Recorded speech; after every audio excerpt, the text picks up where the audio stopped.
মূলত বিষয়টি হচ্ছে রত্নপুর কেন্দ্রীয় জামে মসজিদটি একটা ঐতিহ্যবাহী মসজিদ। এখানের যিনি ইমাম ও খতিব তিনি আসলে গ্রহণযোগ্য একজন ব্যক্তি।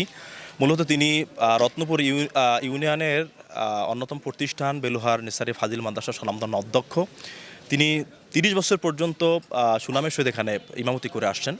তো মসজিদের কমিটি, বাজারের কমিটি এবং বিএনপির ওয়ার্ড সেক্রেটারি যিনি আছেন তাদের সম্মতিক্রমে একসাথে মিলে মসজিদের মাছ বিক্রি করা হয়েছে। কিন্তু কিছু কুচক্রী মহল এসে বলতেছেন যে ইমাম সাহেব তিনি চুরি করে মাছ বিক্রি করেছেন। এটা আসলে তার শানে যায় না। এটি আমরা মনে করি একটি তার নামে মিথ্যা অপপ্রচার করা হয়েছে। এর তীব্র নিন্দা আমরা আসলে আজকে জানিয়েছি জনগণকে নিয়ে।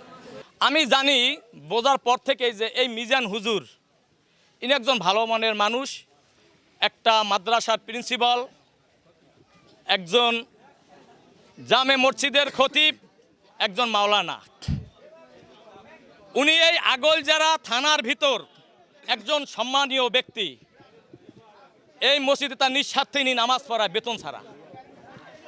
আমি জানি আমাদের মসজিদে আমরা কয়েকবার তাকে ওয়াজ করতে নিছি, ওনাকে টাকা দিছি, উনি সেই টাকা আবার আমাদের মসজিদে তিনি আবার দান করছেন। তাই এই মসজিদটার দিক তাকাই দেখেন আপনারা, এই মসজিদটা টাকা জনগণ আছে, তার অবদানে এই মসজিদটা আজকে এত উন্নয়ন হয়েছে। মাছ ধরিয়া মসজিদের উন্নয়নের জন্য তারা মাছ ধরিয়া মাছ বিক্রি করিয়া সেই টাকা জমা দিয়া তার রিসিভ পর্যন্ত হয়েছে।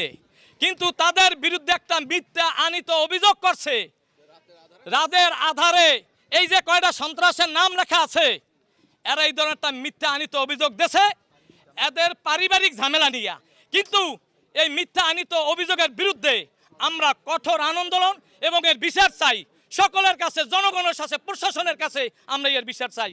সব কিছু ডকুমেন্টস আছে, তারপরও এই যে মিথ্যা অপবাদগুলো দেওয়া, এগুলো আসলে কিন্তু যুক্তিসঙ্গত না।